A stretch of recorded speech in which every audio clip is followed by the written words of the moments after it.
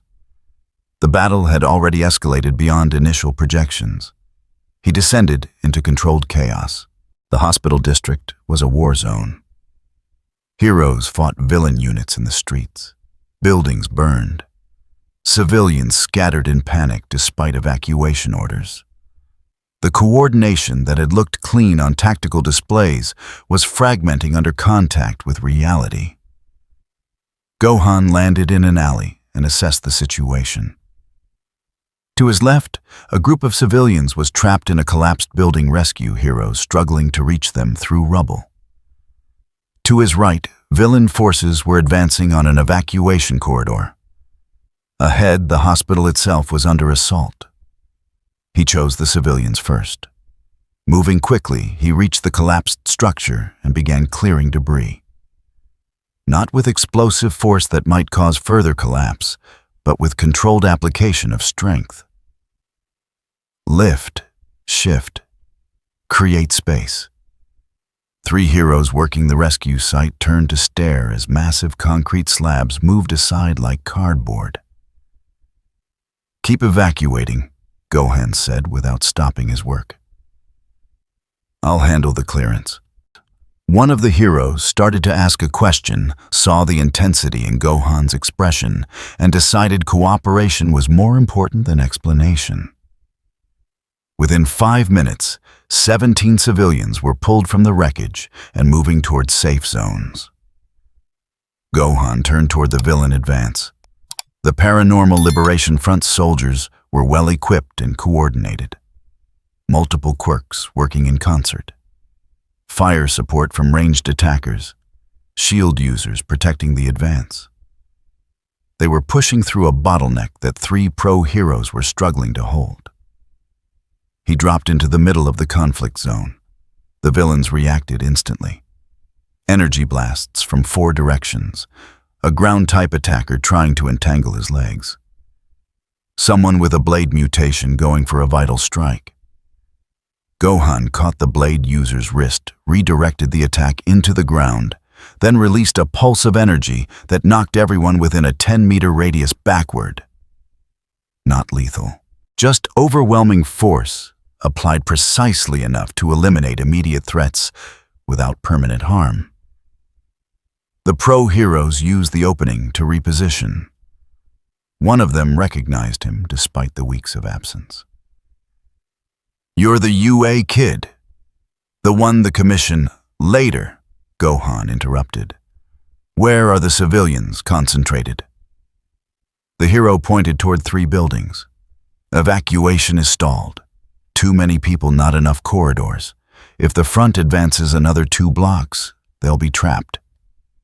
"Then we don't let it advance." Gohan moved toward the villain force with purpose. They saw him coming and concentrated fire. Energy attacks, physical projectiles, quirk manifestations designed to overwhelm and destroy. He walked through it like rain. The attacks hit his aura and dispersed. Energy absorbed. Momentum redirected. Each step forward pushed the defensive line backward through sheer presence. When he reached the front ranks, he didn't strike to kill. He systematically disabled. Pressure point applications.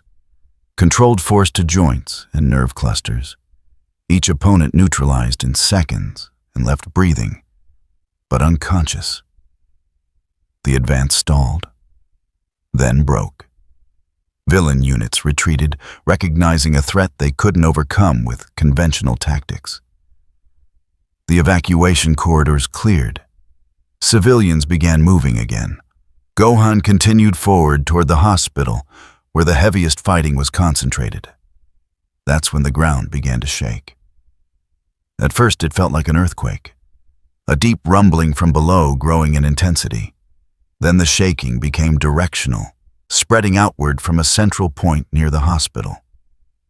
Someone screamed a warning, "Decay!"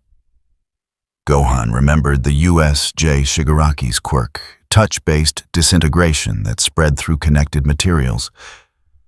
This was worse. The decay wave erupted from the hospital grounds like a tsunami of destruction. Buildings didn't just collapse. They dissolved, matter breaking down at the molecular level and spreading the effect through structural connections. Roads crumbled into dust. Power lines disintegrated. Everything the wave touched ceased to exist. And it was spreading fast. Heroes shouted evacuation orders. Civilians ran. But the decay was overtaking them, a wall of annihilation moving at highway speeds through the urban landscape. Gohan flew toward it. He couldn't stop decay. The ability operated on principles that didn't respond to energy manipulation or physical force. But he could create gaps, break the chain of contact that allowed the effect to spread. He landed ahead of the wave and punched the ground. The shockwave cracked the street down to bedrock, creating a trench that severed the connected pathway. For 3 seconds, the decay stopped at the gap. Then it jumped across, resuming its advance. 3 seconds. Long enough for a dozen people to clear the kill zone. Gohan moved to another position and repeated the process. Fracture the ground. Create separation. Buy time. Over and over, racing ahead of the destruction-opening windows for evacuation.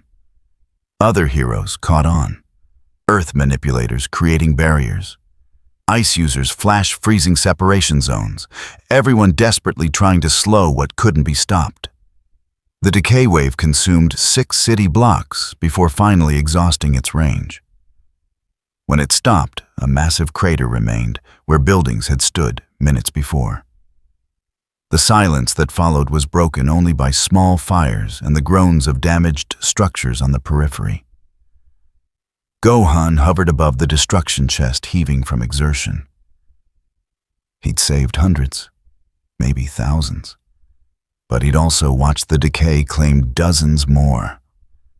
People who'd been too slow, too unlucky, too far from the gaps he'd created. Below in the crater's center, he saw movement. Shigaraki emerged from the devastation, his white hair wild, clothing torn, skin cracked but regenerating in real time. The transformation was nearly complete. Whatever procedure he'd undergone, it had turned him into something beyond human limits. Their eyes met across the distance. Recognition flashed in Shigaraki's expression. The kid from USJ, the one who stopped my Nomu. His voice carried despite the distance. You've been hiding. I wondered where you went. Gohan descended slowly, landing on the crater's edge. This has to stop. Too many people are dying. That's the point. Hero society built itself on a lie. That power and righteousness are the same thing. That the strong protecting the weak creates justice. Shigaraki spread his arms. I'm showing them the truth. Power is chaos. And chaos doesn't care about your moral framework. You're killing people to prove a philosophical point. I'm revealing what was always true. You should understand. And Gohan had just placed himself back in the center of it, whether the Commission wanted him there or not. The Paranormal Liberation Front regrouped faster than anyone anticipated. 48 hours after Yakuza City Intelligence reported coordinated attacks across 3 prefectures. Not random violence. Systematic strikes against hero infrastructure. Communication towers, supply depots, medical facilities. The front was demonstrating that their organization survived despite the losses.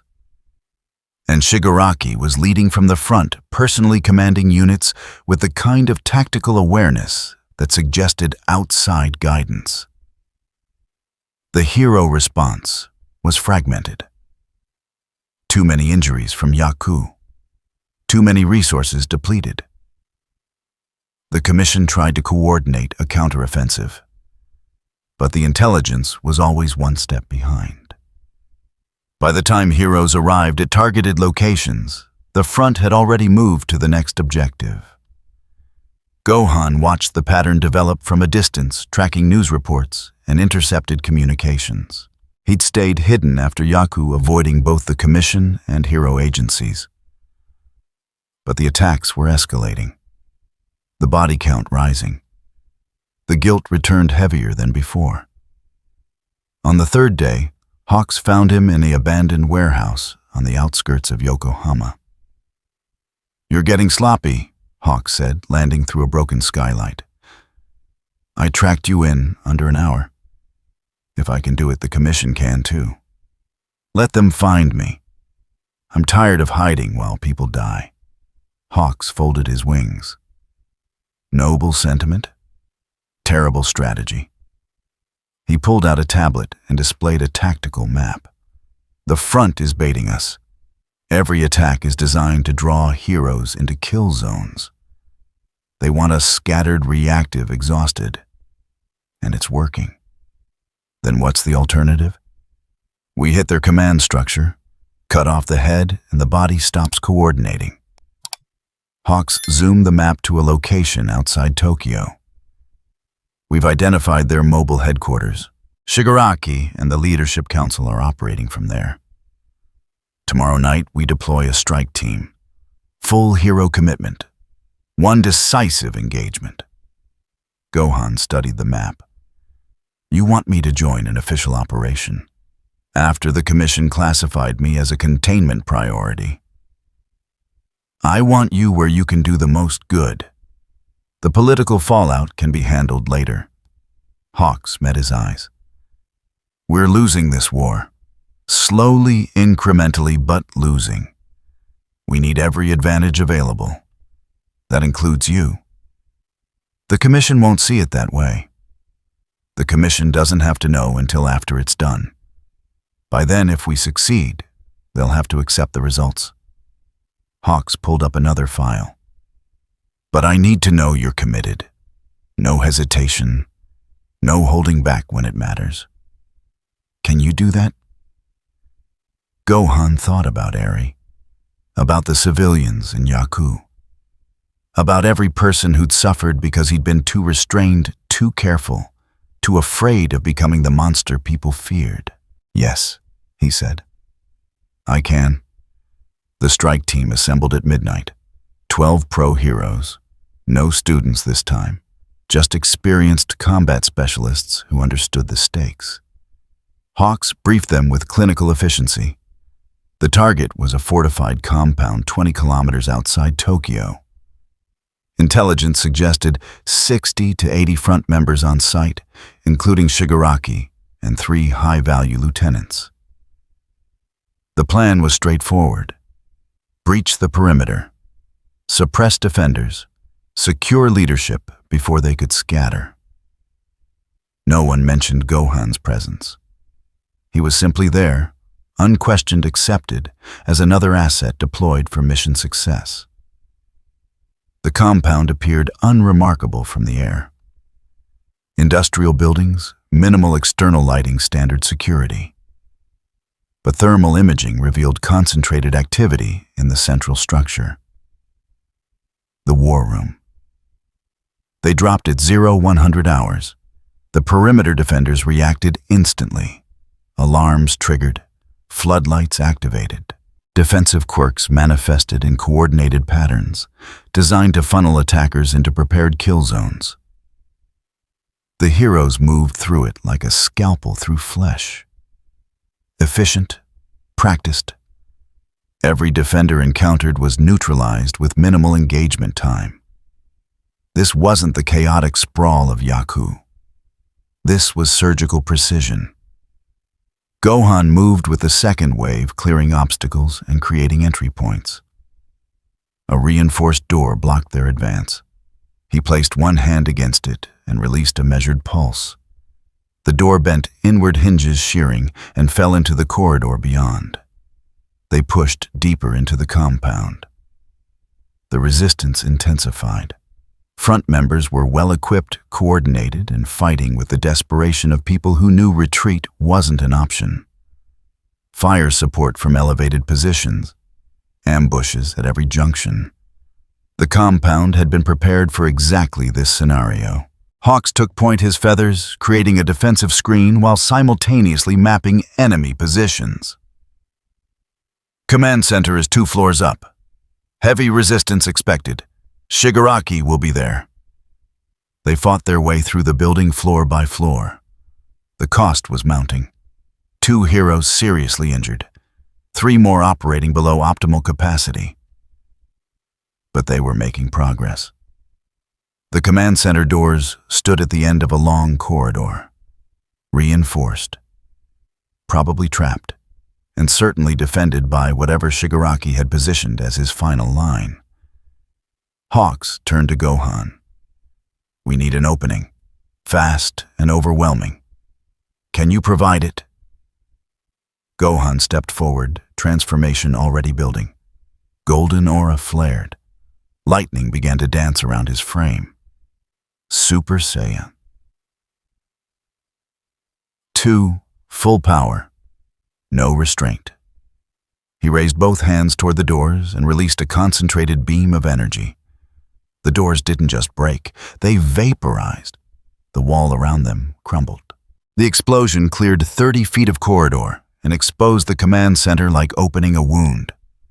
Inside, Shigaraki waited. He sat in a reinforced chair surrounded by monitoring equipment and tactical displays. 3 lieutenants flanked him, ready for combat. But Shigaraki himself appeared calm, almost amused. "You brought the golden boy?" he said, addressing Hawks. "I was hoping you would." The lieutenants attacked immediately. High-level combatants with quirks designed for maximum lethality. The heroes engaged the command center, erupting into close-quarters chaos. Gohan and Shigaraki faced each other across the wreckage. "You came back," Shigaraki said. "Couldn't stay hidden. Couldn't let people suffer without trying to save them. It's almost heroic. Except heroes work within the system, and you're outside it. That makes you something else. I'm someone who stops people like you. People like me. Villains, destroyers, threats to order." Shigaraki stood slowly. "But what am I really threatening? A society built on genetic lottery, where power determines worth, where children with the wrong quirks are discarded and those with the right ones are worshipped. I'm not destroying society. I'm revealing what it always was. By killing innocence. By removing the comfortable lies." Shigaraki's hands flexed. "You know I'm right. They hunted you, tried to cage you, and when you escaped, they labeled you a threat. You've done nothing but help people, and they still see you as a problem to solve. That doesn't justify what you're doing. It doesn't have to. Justification is what heroes need. I just need power and will." Shigaraki moved forward. "Let me show you the difference." He attacked with terrifying speed, hands reaching for contact that would end the fight instantly. Gohan evaded, maintaining distance, looking for openings that wouldn't leave him exposed to decay. But Shigaraki had evolved since their last encounter. Faster, stronger. The surgery that had transformed him had removed human limitations. He matched Gohan's enhanced speed, predicted his movements forced him into defensive patterns. A hand grazed Gohan's shoulder. The fabric disintegrated. Skin beneath would have followed if Gohan hadn't pulled back at the last microsecond. Too close. The margin for error was disappearing. Shigaraki pressed the advantage. Decay pulses radiating from his hands, forcing Gohan to stay mobile, to keep moving, to avoid contact at all costs. The command center was disintegrating around them, walls crumbling, floor fragmenting, the entire structure becoming a hazard zone. Gohan couldn't maintain pure defense. He had to create distance, reset the engagement parameters. He released a shockwave that threw Shigaraki backward, then followed with a barrage of energy blasts designed to keep him off balance and unable to close the gap. Shigaraki weathered the assault regeneration, handling the damage faster than it accumulated. He emerged from the smoke, grinning, hands spread wide. "You're still holding back. I can feel it. Every strike calibrated to avoid killing. Every technique measured to minimize collateral." His eyes were wild. "Stop pretending to be a hero and fight like what you actually are." "What am I?" "A weapon. Just like me. The difference is, I've accepted it." Gohan's transformation intensified. The lightning around him became more violent, power spiking higher. The building groaned under the pressure of contained energy. I'm not a weapon. I'm a person who chooses how to use power. Then choose. Stop me. End this. Or watch while I tear down everything you're trying to protect. Shigaraki touched the ground, and Decay erupted outward in a massive wave. Not just the building, the entire compound. The effects spread like wildfire, disintegrating structure and earth in expanding concentric circles. Heroes scattered. The lieutenants abandoned their positions. Everyone was running from annihilation that didn't discriminate between friend and enemy. Gohan flew straight up, clearing the decay radius, assessing the catastrophe unfolding below. The compound was collapsing into a crater. Heroes were retreating. Front members were fleeing. And Shigaraki stood at the epicenter, arms raised, orchestrating destruction. This was the choice. Let him continue, and more people would die. Stop him with lethal force and become exactly what the Commission feared. There was no middle path. No clever solution that saved everyone. Gohan made his decision. He descended at maximum speed, building energy in both hands. Not a precise strike. Not a measured application of force. Full power. Overwhelming. Final. Shigaraki saw him coming and braced Decay, radiating outward as defense. They collided at the center of the crater. The explosion was visible from 10 kilometers away, a column of golden light punching into the sky. The shockwave leveled what remained of the compound and shattered windows in the surrounding area. When the light faded, Shigaraki was down, not dead. Gohan had pulled the strike at the last instant, redirected the energy into the ground beneath Shigaraki, rather than through his body. But the villain was unconscious. Decay halted.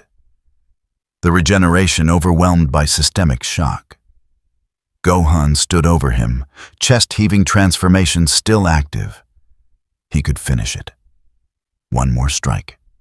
End the threat permanently. His hands trembled. He powered down instead. Let the transformation fade. Let the golden aura die away. Around the crater, heroes were regrouping. The front leadership was scattered. Their command structures shattered. The operation was a success by any tactical measure. Hawks approached wings, singed but mobile. You had him. Could have ended it. I know. But you didn't. No. Hawk studied him for a long moment. The Commission is going to ask why. Because I'm not an executioner. I stop threats. I protect people. But I don't decide who lives and dies based on convenience. That's going to make things complicated. Things were already complicated. They secured Shigaraki in specialized restraints designed to prevent Quirk activation. Multiple redundant systems, constant monitoring. He regained consciousness during transport, looked at Gohan through the containment glass, and smiled. You proved my point. You have the power to end this. Won't use it. That hesitation will destroy you, eventually. Gohan didn't respond. By dawn, the Paranormal Liberation Front was in retreat across all theaters. Their command structure disrupted. Their leadership captured or scattered. The war wasn't over, but the momentum had shifted decisively in the heroes' favor. The Commission convened emergency sessions to assess the aftermath. The transfer student had participated in an unauthorized operation, had demonstrated strategic class combat ability on camera, had proven himself both capable of extreme violence and unwilling to apply it lethally.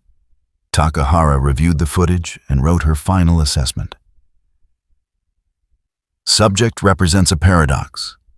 Power sufficient to threaten national stability, restraint sufficient to prevent its abuse, Classification remains uncertain. Recommend monitored integration rather than containment. Further suppression attempts likely to fail and potentially trigger exactly the scenario we're trying to prevent. The recommendation went up the chain. Approval came back within hours. 3 days later, Gohan received a message on the emergency beacon Hawks had provided. A meeting location. An offer to discuss terms. He arrived at the specified coordinates to find Takahara waiting alone in a public park. "No ambush?" Gohan asked. "No ambush, just a conversation." She gestured to a bench. "Sit, please." They sat in silence for a moment, watching people pass by.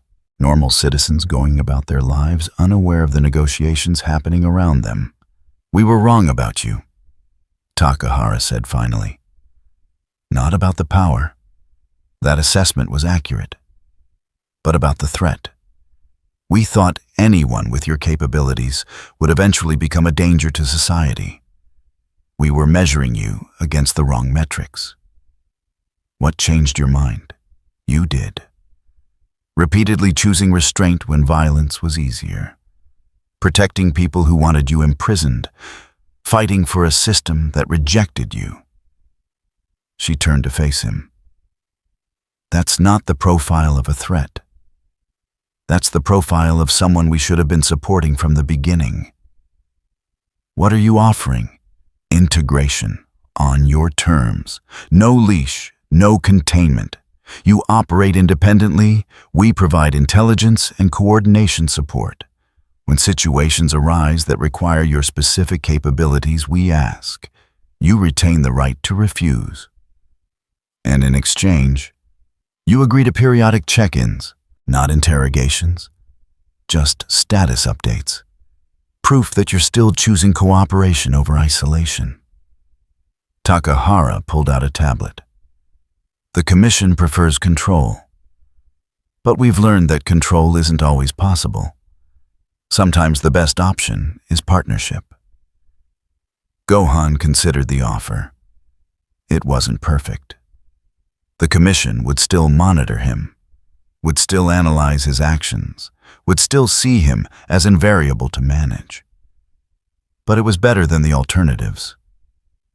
"I want to see Eri," he said. "Regular visits, no restrictions." "Agreed. And if the Commission tries to weaponize me, use me for operations that violate my principles, the agreement ends."